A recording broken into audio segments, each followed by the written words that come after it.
You're listening to the Digital Deep Dive, where we tackle the newest trends, strategies, and pain points shaping growth across the digital landscape. From Amazon and D2C to international expansion, join our host and e-commerce leaders across multiple industries for in-depth discussions on how to maximize your brands in the digital arena. Now, here's your host, Aaron Conant. Hello, everybody, and welcome back to the Digital Deep Dive podcast. I'm your host, Aaron Conant. And yeah, we took a couple weeks off, just had some vacation time with the family and just moving into a new house as a whole. So it's been a fun time here, but still have had a lot of requests to get back at it. And so in this episode, we want to tackle, I want to say digital benchmarking, and that's across the board of where do people stand. I have a lot of conversations right now where people have an opportunity to pick their head up and try to do an assessment, and yet they have no idea how to compare themselves to other people. And so got connected with, through the network, a lot of different brands connected me over to Declan Kearney over at DCG. Just what he's doing in this space is phenomenal and just fits in perfectly with what's taking place and around brands and what they're looking for today as far as benchmarking goes, as long as a ton of other topics. We'll probably get into digital shelf. We'll probably get into disconnect with the C-suite. It's going to be a really fun conversation as a whole. But Declan, I want to kick it over to you. If you want to do, brief intro on yourself and the company, that would be awesome. And then we can kind of jump into the conversation. Sound good? Excellent, Aaron. Thank you so much. Honored to be a guest of yours, and congrats on your recent move. It's a time of the year, isn't it, where people need time off. You've done a lot in the last couple of weeks. So Declan Kearney is my name. I'm founder of a company called DCG, which I established 2 years ago in Singapore. I won't go back. My career goes back too long to cover the couple of decades and a bit in business. I've been in the digital commerce space since 2014, when I joined a gentleman called Gary Moroney, who established Clavis many years ago. As your listeners in your community probably know, Clavis and Profitero were the original digital shelf providers. So I joined that business in 2014. If you permit me a bit of a background, because it might be interesting. For sure. And then it's going to come up Singapore, and we can dive into Clavis a little bit. I used them when I was at Perigo. And it's interesting. Yeah, would love to hear the background though. So Gary asked me to lead the strategic alliances business, so established partnerships. In reality, in 2014, Clavis was still growing and maturing as a business. So I think I said to Gary after 6 months, I think you don't really need me in this role and in this capacity, because we weren't really ready for partnerships at that stage. And Gary and others agreed. I supported the leadership team in various other areas. I come from a commercial and entrepreneurial and sales background, so I contributed to the business. But in early 2015, one of our lead customers, Unilever, had a request in that somebody in the business who was pretty clued in travel out to Shanghai to support the business out in China. So I found myself in Asia, in China for the first time, but also in Asia for the first time in 2015. I ended up commuting between Dublin and through Heathrow to Shanghai, 24-hour door-to-door trip for 3 years, would you believe?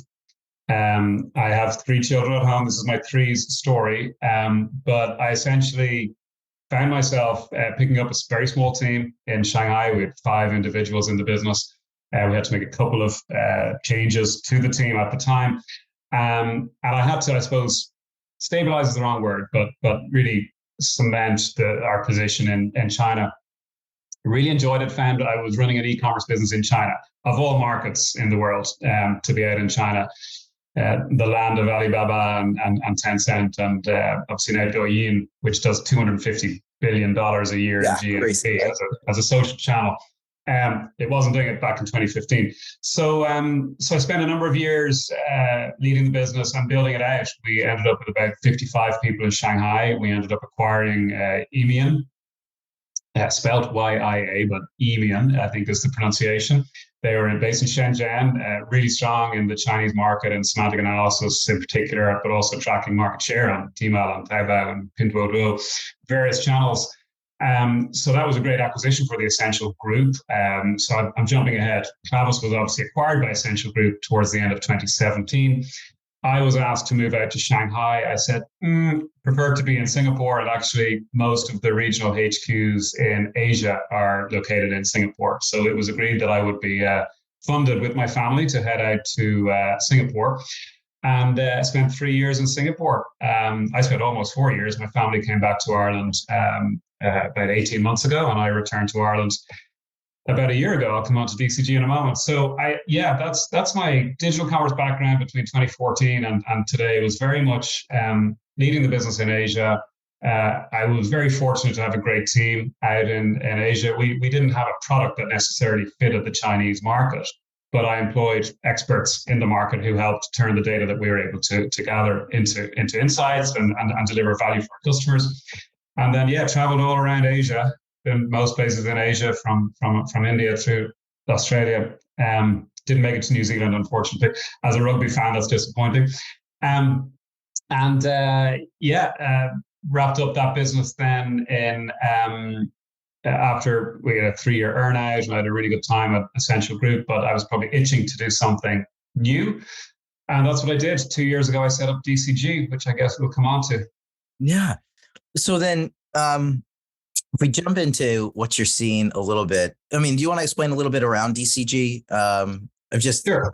I understand just because so many brands have connected me over to you and kind of given their take on what you're doing, but would love to hear a little bit about what you're doing now. And then we can jump into maybe some of the findings that you're seeing across the board, winners and losers in the space, or pitfalls or strengths or weaknesses. We can get into all of that as well, but we'd love to hear kind of like the business model that you have now to kind of set a framework. Yeah, perfect. And as I've committed to, not a sales pitch, I'll keep it, I'll keep it simple. So what I learned, and what the team that I've built have learned, is that there's a level of paranoia across the industry. Most consumer brand leaders in digital commerce imagine and believe that everyone else is ahead of them. Okay, so you've got 100%. You've got global leaders with multiple markets at different stages of maturity. Everyone looking over their shoulders. Even the perceived leaders in the space, they're not perfect. Others and some of their peers and competitors think that they're accelerating faster. They've got more resources. They've got better resources, better analytics. So what I found and what I determined was that validation was needed in the industry for leaders of digital commerce in global consumer brand organizations to be able to validate that they're making the right decisions in digital commerce capabilities. So specifically what we've built at DCG is a digital commerce capability benchmarking business. We've essentially named it Seek: Strategy, Enablers, Execution, and Culture. There are 43 sub-levels, which I will not go into, but essentially the four pillars are strategy, enablers, execution, and culture. Strategy is really about where to play. Enablers is around how to play. Execution is, enablers is what's needed to play. Execution is how to actually get the job done. And then culture is, I suppose, doing it the right way, or doing it in the most agile way possible. So we built that framework, launched it in Singapore 2 years ago, but very much then working with a small number of customers, we launched it globally towards the end of Q4 last year. We set up a community, Aaron, of digital commerce leaders, and really we asked the community what their key challenges are. And while we came up with a list of 17 business challenges that were shared across the community, we realized that in benchmarking, it takes anywhere from 10 to 12 weeks to actually run a benchmark, consolidate the data, and analyze it, and play it back to our benchmarking participants. So we realized we can't answer 17 questions in 2023. So we answered four key questions. We ran a global digital shelf optimization benchmark, complete end-to-end processes of how to optimize digital shelf. Amazon Europe, then a global digital retail media, and the final one, which is recurring all the time, is the Seek benchmark. So we built that, and the final piece of the puzzle, I suppose, is and we're quite proud of this, when we identify gaps in capabilities, or let's call it opportunities for improvements, and when we play that back to local markets amongst the brand manufacturers, the first question is always, can we fill that gap internally, or do we need external partners? And a lot of the time with these global organizations, they need external partners. So what we built then was a portal with about 220 tech and service providers across anything from Amazon optimization through to Southeast Asia enablers and everything in between: digital shelf search, media, content, etc. Executive training, all sorts of categories that are needed to help in digital commerce. And we open up that portal to the brand leaders, really to help them see, can I say this, see through the BS and the rhetoric in the industry and say, okay, that provider has that capability in that market, and we know they work with these 5 brands. And we've done that independently. So we've no commercial or strategic relationship with any of the tech or service providers. And I love doing that. I come from a kind of a business relationship background, and we enjoy that piece because we've become trusted as an independent, route to identifying who should we be working with. Yeah, that's awesome. And that's one of the parts that I absolutely love. That's where I spend most of my day, right? Is just talking with brands and helping them from the standpoint of, from Amazon, there's 1,000 different agencies, but there's 5 that really work. Right? Performance marketing, streaming TV ads, right? Chargeback recovery, distributed logistics, micro fulfillment, whatever it might be. There's only a few that actually work. And, we work together as a community, right? The BWG Connect piece is brands are participating and helping vet out people as a whole and then sharing right across the board. So completely love what you're doing. It's awesome. Yeah. Right. If I were to jump in, then what are you finding in these? Yeah. So you're working with a variety of brands, you're doing these benchmarking, you're doing all this research with them. What are you finding? Yeah. I think that's what people are most interested in. Absolutely.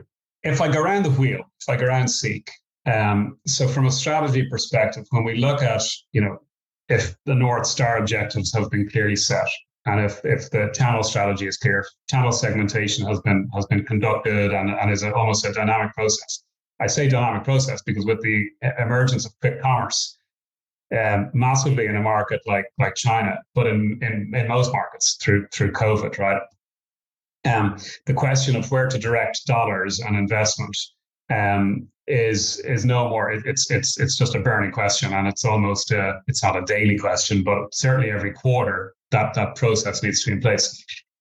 But what we're seeing from a strategic perspective is that most leadership teams, but not all, have a pretty clear definition of where they want to go with their digital commerce business. Okay, they've got dollar values or growth or profitability goals. Okay, I say not all because it's surprising how many have digital commerce / e-commerce in their pillars of excellence, but haven't much substance behind it.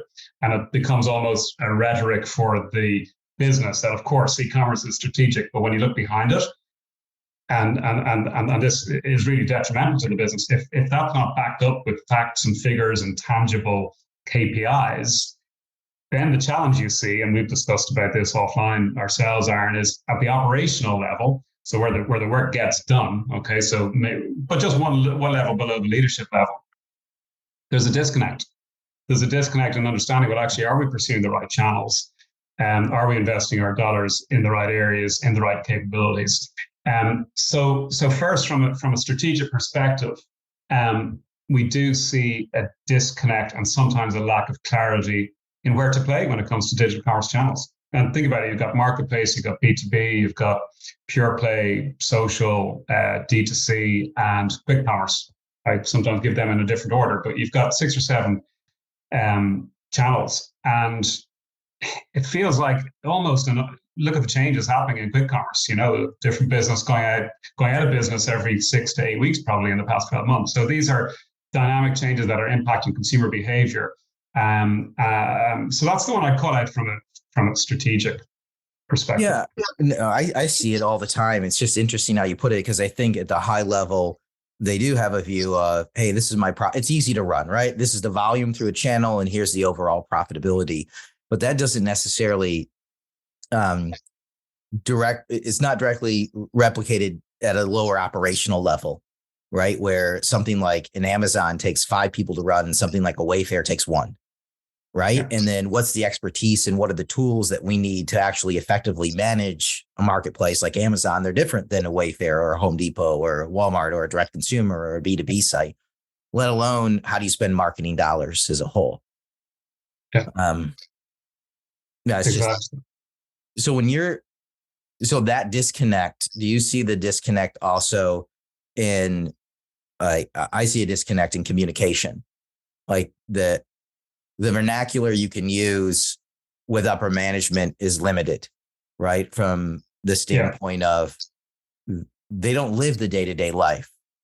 And so sometimes what they're looking for, the KPIs they're looking to have communicated are not always the right KPIs, but they're the easiest KPIs to communicate. Yeah. Well, you know what? You're giving me a license, and this is for your audience. This is unrehearsed, I assure you, but you're giving me a license to bring up something that I love referring to. There are a number of brands that are seen as leaders, and they're leaders for a reason. The disconnect, I'm going to give the example of the ultimate connection, which is partly, it's a knowledge and a belief, but it's a cultural thing. Before Jean-Paul Ageon retired from L'Oréal, he spoke at one of his last investor conferences about winning the algorithm. And I'll never forget, and I wrote it down since, and he essentially speaks like a digital commerce director would speak about winning the algorithm. Now, there's a lot more to it, obviously, than that. But for a global CEO and chairman to have the knowledge and the language and the articulation of what it takes to win online, digital, and L'Oréal, it's not a beauty company, it's a beauty tech company. That's how they describe themselves, right? That connection, and I was making sure that those dots have certainly been retained within L'Oréal, because Nicolas, I can't pronounce his surname very well, but Hieronymus, I think, is how you say his surname. He has since spoken about, AI and data and e-commerce being within the DNA of L'Oréal. I think that's what's missing in most organizations. Too many organizations might have a VP of digital commerce or e-commerce who's not quite at the executive table. And too many organizations also see what used to be 2 or 3%, which is now for many 8, 9, 10%, but for some, L'Oréal's online business is 28% of their total. P&G is 14% out of context. So that's how far L'Oréal have gone ahead. And I think it's that understanding that it's not only the dollar value, but you and I discussed this before, and I don't mean to jump to a separate point, but it's the influence that the overall digital commerce experience and capabilities and touch points are having on all of retail. Okay, depending on the category, it's much lower in food and bev than it is in electronics. Cosmetics and beauty is somewhere in the middle, probably 45, 50% on average. I think leaders understand that digital commerce and how they invest in digital commerce is not just impacting that sometimes difficult to quantify 8, 9, 10, 14%. It's actually having a much bigger influence. So, what are the changes? I think I understand what you're saying. It's different having just a VP of digital. The person you put in that seat might actually have to be at the executive table at this point in time. Are brands undervaluing still, from what you're seeing from the research, undervaluing the digital line? That's kind of what I'm hearing when you're saying, hey, we're still looking at it as 8%, but actually the impact is 25, 30, 40%. Definitely. We started presenting these figures to a number of our community members recently. And the global VPs of digital commerce, who is our typical advocate in the organization, they acknowledge it. And of course, they believe it. But I've seen very few who've actually presented it in that way to the executive leadership team. And surprisingly, when we look at all the capabilities in our framework, touches like 1,200 data points, it's very, very deep. But education of the leadership team comes up regularly, which is kind of astounding in 2023, but it does come up regularly. Yeah. I mean, I just have enough conversations at this point in time that, it just happens. I'm not surprised when you say it comes up regularly. I would say, if you think about, especially pre-pandemic, I would say there was probably, 1,500 people that really we'll just isolate the US, right? 1,500 people that really understood digital. We're like true digital executives. And we hit the pandemic and all of a sudden we need 8,000. Well, people don't immediately come up to speed on that. And the people who are thrown into those positions aren't at the executive level, right? They're sitting out there trying to handle and figure out major problems. How does the company survive? What's happening with the supply chain? Our closed store is going to be closed for a long time. What do we do with excess inventory? They're making really complicated decisions. And at the same time, the digital side is accelerating 5x what anybody thought it was. And they are not immersed in it. I mean, this is a benefit if you're a smaller company at this point in time, right? Because you are in the day-to-day and you're handling more. But for larger companies, that executive team is not in the day-to-day of that accelerated learning program. And so now you've got professionals, when you're in a spot where you understand what's happening in 25% of the business intimately more than the C-suite, the executive team, sometimes that disconnect, it's almost like an antagonistic disconnect because they don't like to feel that they don't know what's going on, but inherently they don't know what's going on. And it takes somebody very unique, like you're talking about at L'Oreal, to say, I may not understand it all, but I'm going to rely on my team to teach it to me. And I'm going to go all in and over index on relying on my team to provide me what they're saying I need to know, rather than me creating my own, simplified version so I can report to everybody else. Exactly. And Aaron, just to back that up, and I wanted to quote, I had a couple of notes in preparation for our conversation. I want to make sure I get the quote right. Nicolas Nemus, who's taken over as CEO, took over middle of last year at L'Oreal. He speaks about a multipolar strategy. So I'm reading from a recent release. So as you say, e-commerce is growing. It grew 8.9% last year. I think that was it for the year 2022. But L'Oreal sees a multipolar distribution strategy emerging, with stores that are owned and operated by the company working in tandem with e-commerce that moves beyond the traditional channels to D2C and B2C platforms. So they're differentiating less across channels, online and offline. I prefer the term in-store because last time I checked, in-store is the real world. I don't like the term offline, but hey, there you go. But the other one I really wanted to quote, because I love what they do, is in the lady's name, she's one of the European leaders at Lego, Amy Pearson, talks about our online platform and in-store offering work hand in hand. It's not about one versus the other.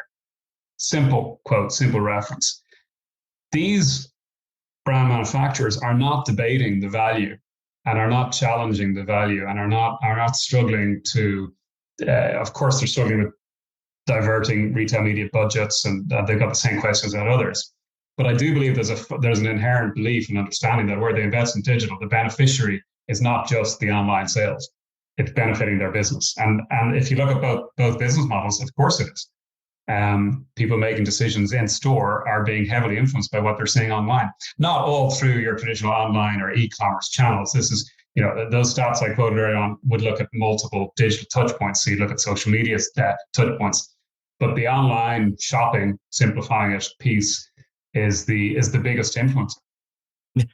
Then what are strengths or weaknesses that you're seeing come out? So, I mean, we've talked about that piece. Are there other ones? Because I think we could actually talk about executive education, we call it that, for 3 or 4 hours. Like, hey, what are the best practices? What are people doing right? How are they doing it?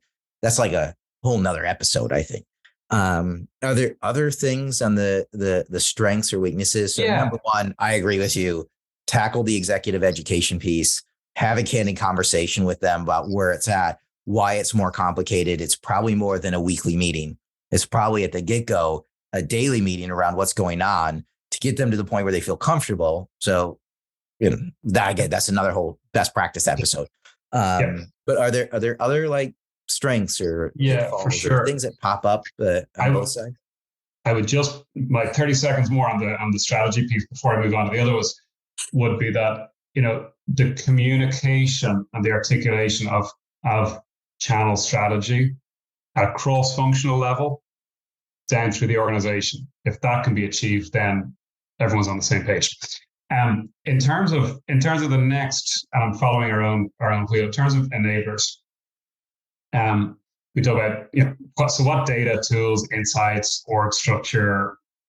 How should we be structured, and what should we be acquiring, buying in, acquiring ourselves? We're starting to see, we have a lot of conversations around tech stack, right? And the digital commerce tech stack hasn't been very clearly defined. Much easier. Digital marketing is a longer established trade than digital commerce. The tech stack, which starts with but doesn't end with digital shelf and PIMS and DAM, it's pretty disjointed in a lot of organizations. There's been an effort to bring in, right? It's really, I mean, you hit you hit this time where in the pandemic, and as you get out of it, where there's a ton of cash, right? PE, VC money is flying everywhere, and everybody's got the next greatest idea, and all this money flows in. And now, yes, the digital teams are being pitched every other day on something. I think you've met him. If not, I know we'll do a call soon. But my esteemed colleague and partner in crime, Gregor Murray, loves to talk about working with partners to figure out those who will sell you what you need and deliver what you need versus selling you what they have. Yeah. Right? And selling features and functionality and all the wonderful stuff. Now, you and I know the same people among the leadership teams. There's some wonderful solutions and they're critical. And your P&Gs and L'Oreals and Unilevers and Legos and Dysons of this world, they still depend on lots of external partners that have built amazing expertise. And we could name, as you and I know, we could name the top 10, no problem. Yeah. And it's also funny, the next episode of this is actually a rationalization of the tech stack episode. Okay, good. Another reason why we need to keep talking. Yeah, that's right. Absolutely. So when we look at that tech stack, I have no doubt that many global brands are wasting millions of dollars on data that they're not using. And I know it's a cliche when it comes to data and big data. There's a lot of data around the digital shelf, okay? And when brands really, it's quite a mature space. Obviously, we've got a very short list of technology providers who can do this globally. Lots of local niche partners that I often advocate in markets like India, China, Japan, Korea in particular, where there are such nuances that I think you need local expertise. But too many organizations have bought into multiple metrics at frequencies that they cannot manage to act upon. It just seemed like the right idea. Now, the industry has been commoditized, sadly, because I think there's great value in digital shelf, but for various reasons, that's a bigger conversation around it, because I witnessed the commoditized of the digital shelf industry firsthand. But due to a lack of confidence in accuracy of data and a lack of skilled resources to act on data, organizations waste a lot of money on digital shelf, in particular, metrics that they're just not merited. Do you actually step in then, like with the companies you're working with? Do you do that rationalization exercise? We advise on it. I totally agree with you that everybody's right now looking to, trim out things in the budget, but they don't want to carve out something they need. And I totally agree. They have so many things. They don't know how they're all connected on the back end. And if you remove one, does it collapse the house of cards, or can you get rid of a whole layer of them? People are, it's just a reality where people are at right now is, how can I do more? And look, you and I both promote entrepreneurial behavior in this industry and new solutions. And let's name them, the likes of PackView and Profitero and Micmac and Data Impact and Neos IQ, eFundamentals. There are lots of, and I've named a lot of the bigger ones there. There's lots of innovation and huge value in it. So your audience don't get me wrong around that you don't need these partners. It's more of so yes, we do is the answer to your question. And it's more, the simple advice is when you look at the metrics, and I'm focusing in on digital shelf because that's the foundation for so much. A lot of the language perfect digital store or perfect store online has been around a long time. Unilever coined the perfect the PSO, perfect store online. P&G had their cars, platform, and others have different variations of that. But everyone talks about the perfect digital store. And And with the ambition of a perfect digital store comes needing lots of data and lots of metrics. The disconnect comes between the reality that there is no perfect digital store. There's a sufficient digital store, and we like to advocate sufficiency over perfection. We are working with a global organization not so long ago who told us they've been working on the basics for about 11 years, right? So there's as long as you can work on the basics, but actually it's more about being focused, and the metrics you need for power SKUs in certain priority channels and the data you need to back up your strategy is very different than what you need for the long tail of SKUs that you have in a less priority channel. So I think the industry is still getting to grips with understanding what data is needed at what frequency, aligned with the capability internally of actually making sense of it all and actually taking the actions. The other area that I think there's a big gap, and has been for years, and this is where some wasted money comes in. I don't talk about wasted money too much because we do encourage partnerships, but is the fact that the industry has been tracking PC for metrics as a priority, partly because technology providers have struggled, and very few can do it effectively, to track mobile apps. Yet it's on mobile apps where most of the consumer traffic is. And again, influencing not just online, but influencing in-store sales. I do believe a number of providers in the industry speak about, we track mobile, but they may well be talking about mobile web, which is the same as PC, same data source. So I feel like there's an opportunity for brands to look at markets and understand where the traffic is. And there's a long way to go for a lot of brands to be tracking the right data at the right frequency and getting that into the hands of the people who can bring the data intelligently to their customer, to the retailer. So it's a whole loop that's it's been quite imperfect for some time. Yeah. What about this? The research that comes out for a long time around the digital divide. There's a variety of different publications that have come out by the major research institutions that are really cool. Like, what are your thoughts on digital divide? I'd love if Deloitte continued what they started in about 2013. So when I started in this industry, one of the first reports that I read, probably in 2014, was Navigating the Digital Divide. And it was a good study. I think it was probably quite US centric, but that's fine. It was a good start. It was a good study. It estimated that anywhere between 30 and I think 62% of in-store sales were being influenced by digital touch points. 30 in food and bev, 60 plus in consumer electronics, and then other categories in between. I've been asking this question to brand leaders recently. Do they believe in that type of proportion of influence on their business? The others, by the way, Forrester had a good report last year on this topic, and Publitas, which I believe is part of the Publicis group, have had similar reports. The challenge is the attribution. Okay, very difficult. Most organizations find it hard to actually quantify their exact online sales depending on channels, B2B complications, etc. Again, a tech stack issue, right? Which is it's a tech stack, and it's kind of how I got here, right? It's like, okay, exactly. And how it's are people measuring this today? Well, that's it. If someone can crack the attribution of the influence that digital has on all of retail, $1 billion company. That's a $1 billion company. Yeah. We're not attempting to do that at DCG.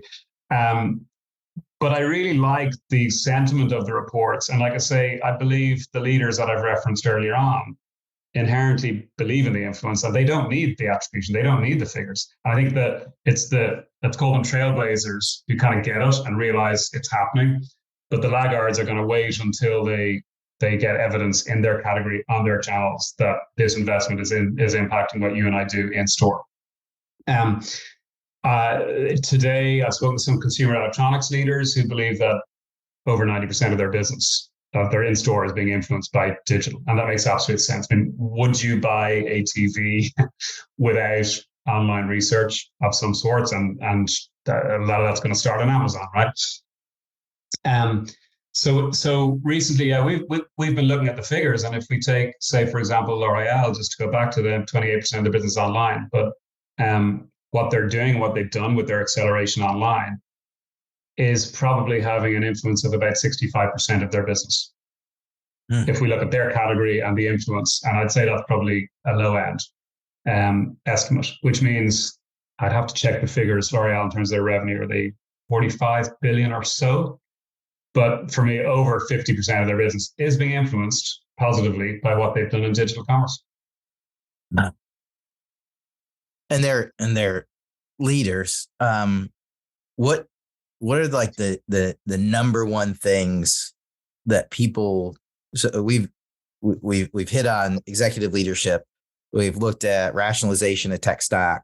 We talk about managing digital divide. Like, what are like top things people need to work on from what you're pulling out outside of those things? And just people are taking notes. That's what I'm trying to think of. I go back to China in 2016. I spent a couple of years in China, 2015, 16, and some of 2017. Before that event happened, I think they call it a pandemic. And I witnessed what L'Oréal were doing in China and what P&G were doing out of Guangzhou in China, where at the time P&G had 50 or 60 data scientists dedicated to, they probably called it eCommerce in China at the time.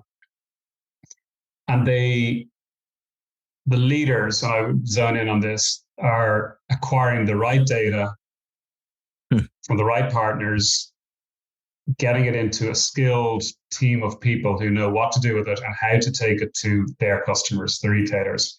They've got an understanding of the algorithms. They've got an understanding today. It's obviously moving towards generative AI. Algorithms are still relevant. But they just, not only is it in their DNA, and I apply this now today to leaders outside of China, those who are following these processes that I witnessed first in China. No questions asked. This is all about the data. This goes back to 2015. It's not a surprise that they were leading. L'Oréal in particular in China was just a machine, an absolute machine. And it meant that Alibaba, so Tmall, Taobao, etc., would be most excited about meeting L'Oréal because L'Oréal had the intelligence, they had the conversation, they had the understanding of the business, where other brands in that category, and I know this for a fact because we worked with multiple brands. Now, they didn't have the budget that L'Oréal may have had and that P&G had, but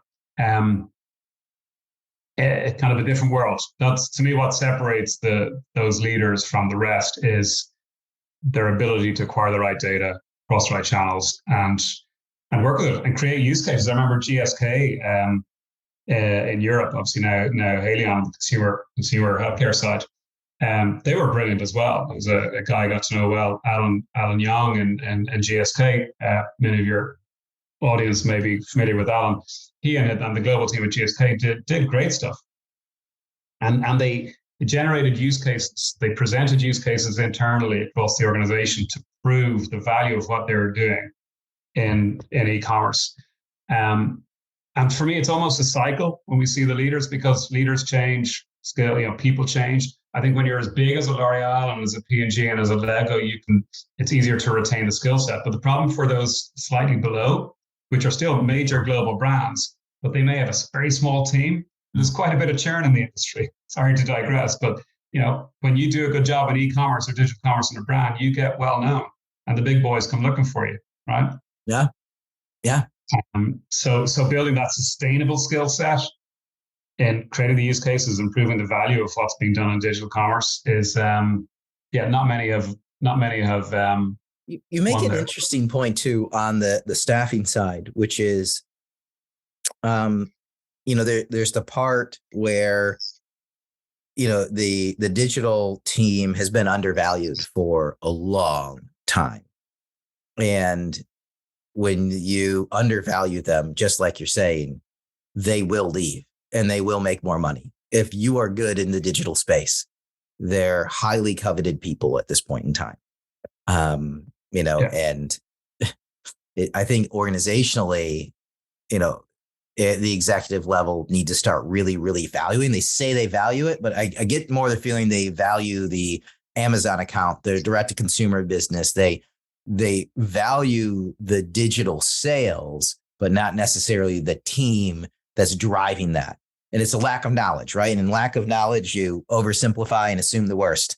So when you don't understand everything that goes into it, all I do is talk to brands all day, every day, right? And I run into it a lot, especially right now, is they have no idea what I do, and they just let me go. And then the brands are scrambling, and then I'll get a call from somebody else on the team. Hey, can you help us figure things out? I'm like, well, yeah, you need to hire somebody, but you just let them go. Yeah. Yeah. I mean, I've been picking your brain for a while. What's top of mind for you? Like, I always like to throw it back. Like, I mean, all I do is talk to brands all over the spectrum. Like, are there things that? Yeah, well, look, I suppose I'm sitting here in Europe. We do work globally, but the fact is we've a lighter presence in the States. But I know you're globally, but you're sitting in the US. I suppose. Well, recently we had a workshop with a customer last week, playing back the Amazon Europe strategy results. I suppose my first question for you is do you believe Amazon is going to acquire Ocado, and how is Amazon, being global but US driven, going to continue influencing the digital commerce space? I mean, the short answer is I don't know, because I stopped trying to predict what Amazon was going to do a long time ago, other than they're going to keep coming for the brand's margin dollars. That's what they're going to do. And Jeff said that from the beginning, right? It always surprises me when brands are like, I can't believe Amazon's our lowest margin channel. Like, Jeff came out and said, your margin is my opportunity. He didn't hide it. He literally said, this is what I'm going to do, and this is where I'm coming. I'm not going to charge customers more to make more money. Mm-hmm. I'm going to pay you less. But what's going on right now with Amazon, I mean, they have an extreme push to profitability, and everybody's seen it at this point in time. Mm-hmm. I think Walmart has stubbed their toe so many times. They had so many opportunities to swoop in. If they would just take a partnership approach with brands and make their platform easy to use, their paid media platform, really, fine tune it so it actually works well and provides a lot of great data, they could crush it. Brands are looking for a partner. And at the same time, Amazon is like, hey, we're scaling back people even more.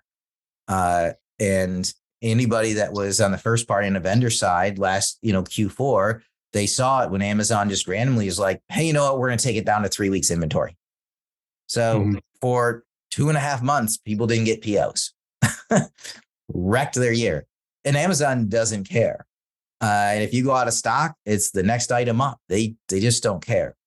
So that's the struggle I think Amazon sees as it tries to grow, is that people want partnerships. They want that connection, right? And they value that connection. And it goes beyond just making money all the time. And so are there, and forgive me, you can say I'm not here to promote or advocate Amazon. We know that they're incredibly dominant, but the more I hear from brands is that a lot of our customers don't have and don't believe it's possible to have a relationship or partnership with Amazon. Is that a culture that will ever change? No. Yeah, that's exactly it. It's not. My first vendor manager was hilarious. His name was Juan, and he was just saying, like, if Amazon could snap its finger and turn us, this is, at Amazon, my vendor manager, if Amazon could snap its finger and turn us all into robots, it would in an instant, right? Jeff would in an instant, turn them all into robots, because they don't want that connection. And that's part of the reason that they cycle through people so fast into different positions, is that you never get to that relationship stage where, taking somebody out to dinner really matters, right? And it's not going to happen. I mean, they don't mind you taking them out for dinner. I mean, I did it plenty of times when I was at Parago, lots of times. But it wasn't anything meaningful because they were gone in 9 months. And so when you constantly have to pay more and more and more to, be engaged in a relationship, at some point in time, you just throw up your hands. You're like, okay, there's nothing really here. Which, everybody says Amazon's pay to play. It is 100%. Yeah, so. That's it. As you spoke, for me, because we've looked at the technology stack and the partner ecosystem, let's say the technology and service ecosystem, I'm always interested in learning more about who else, and I don't know the answer. That's why I'm asking your opinion. Who else is acquisitive and may become acquisitive in this space? Because if half of what we say is true in terms of the digital influence and the importance, and as that continues to grow, the technology and service providers in this space are incredibly valuable at what they're doing. And as they evolve, some will find, the ultimate secret sauce to whether it's generative AI, predictive stuff. Ascential have been very acquisitive, we know, and most of their acquisitions have worked out pretty well. Publicis have been acquisitive. Commerce IQ with eFundamentals, that was a good move, and then Nielsen IQ acquiring Data Impact. But in the grand scheme of things, there are very few big players acquiring any of these 220 tech and service providers that you and I both track. Do you think there's a reason for that, or are there other players that I haven't named who are maybe making moves? Well, right now it's interesting just because the PE VC money is kind of dried up a little bit. The debt's you can't take on as much debt as you used to, and so there's a lot of companies that they know if they can just wait this out, they're going to get a lot more money. The tough part, and I see this all the time, is when you have a startup that's 2, 3, 4 years old, they're really cooking and they're being innovative and people are jumping on board and they have customer service and people love working with them. And then the acquisition happens and then the earnout happens. And then when that founder passion leaves, there's a drop in what all the expectations were, right? Yeah. Where now you call up, you're like, hey, this broke, can you fix it? And they're like, well, that's an extra, an hour. So I'm going to send you a work order and charge you for an hour. And you're like, whoa. We've been working together for 5 years or 3 years or whatever it is. Yeah. You never charged me before. Well, yeah, I know, but now we have to hit profitability targets and now we have earnout targets and now all these different things that come in. So I always hold my breath when a partner gets, that's all. People are sending in new partners all the time. Hey, check these guys out. They're awesome. I always get nervous when they get acquired. I always get nervous. No, you're right too. Yeah, it's a really good point. So I think from the standpoint of slowing down a little bit, it's just, if my company a year ago was worth, I could get it for $10 million or 20 million, I could sell it for. And right now it's 8, but I'm putting cash in my pocket every week. I'm sticking this out, right? I'm not hurting. Usually these founders are making pretty good money. If you survive to this point, you got to go out and get more funding right now. You really, really, really have to stand out. I think that'll change again in another year here. You can still get cash. It's just a lot harder than it was. And so if you're making money, wait it out. Why? Yeah, that's what I see happening for a lot. A good point. Yeah. Very good point. Excellent. I had a few reference points that I could share with your audience, and just looking from the digital retail media. I'll maybe share a couple of snippets before we wrap up. If that sounds perfect. Yeah, let's do that. Just a few snippets. We put some of this stuff out on LinkedIn, but the most recent benchmark that we just closed recently is digital retail media. So we ran this globally. We had about 49 global brands participate. Probably the biggest topic is budget, where digital retail media budget comes from. So 15% of budget is coming from new budget, didn't exist before. 20% is coming from customer shopper marketing, 18% from trade budgets, and the rest is coming from traditional above the line budgets. So search, social, print, and TV, which is interesting. So there's no one obvious kind of source. It's a myriad. 50% is new. Did you say 50% is new? Sorry, 15. 15. Oh, 15. Okay. 15. Right. So still a lot, and that's always when we our participants come in and we validated the questions that we want to ask the community. That was one of the burning questions: was where does the budget come from? Is this something you can share too? Is this something that you published? Yeah, well, we share. So our report, it runs to about 65, 70 pages because we answer about 60 questions per benchmark. But headlines for sure, we can share. We share headlines. They're teasers, Aaron. Okay. For you, of course, I can share a little bit more. Yeah. What else would be of interest? 83% from our digital shelf benchmark, which looked at the complete end-to-end processes from understanding of metrics, confidence and accuracy of metrics, who people are working with, and who's actually generating competitive advantage. 83% of participants, and there were hundreds, I think, 350, 400 participants, believe that their cross-functional business does not understand the digital shelf metrics that are relevant to them, right? And everyone loves to talk about the cross-functional discipline that is digital commerce. Yet when it comes to it, if you get, and we see this, if we get good collaboration between commercial and marketing, that's good. If you can get supply chain on board, that's amazing, because that's so difficult and it causes complexity for supply chain. The ultimate organizations have this cross-functional understanding and belief across HR, finance, legal, job specs and the skills needed, etc. So that's kind of interesting. Lots more. Maybe I'll pick out one or two of those. Let me see. For example,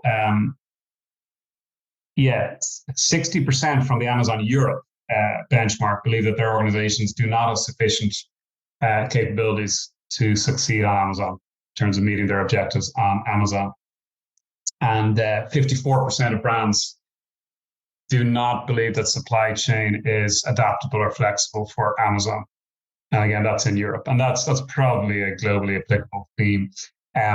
So anyway, we're not all about stats, but we convert a lot of that into playbooks and really interpreting. Yeah, I was thinking we should do a full-blown webinar on this. We can do a custom report with brands here, and then do a full-blown webinar. We can do a recap on another episode, but also do a full-blown webinar and just throw it all up there and let people walk through. Maybe we do a US focused one specifically. I think that would be fantastic. I think. Yeah, let's talk about that. I'd be inviting Gregor to join that again. The key objective of this is not just to throw stats out, but is to understand and bring an understanding of where brands sit, where the gaps are and what they should be doing. And it's not about the 20 things they should be doing. It's about understanding the gaps. And then as an organization, this is my advice to anyone listening anyway, as an organization deciding at a cross-functional level, we've all these gaps. We can't do them all. So what are the 3, 4, maximum 5 things we need to do in the next 6 months, preparing for 2024? Who owns them? Which function, which individual owns them? Can we do it internally? Can we do it externally? If we need external support, who do we work with? And who are the best in class people? And they can come to you and they can come to me and others for independent advice on who they should work with. That's what benchmarking is. That's what we've learned benchmarking is about. It's that old cliche, which I believe in. It's about actionable data and actionable insights. It's not just, nice to have stats. But delighted to have a further on conversation. Aaron, we've lots of ways we can collaborate. Yeah. And this has been an absolute pleasure, my friend. Likewise. And I think, man, we cruised right through. This has been, this went long. This is awesome. So again, everybody encourage you, check out DCG. Is it DCG.com? Or DCG.ai? Actually, .ai. DCG.ai. Check out Declan Kearney and his team. They're doing some amazing things out there. They're great friends, partners, supporters of the network, and a ton of brands in it. And with that, we're going to wrap up this episode of the Digital Deep Dive. Thanks, everybody, for tuning in. Thanks, Declan. Thank you so much.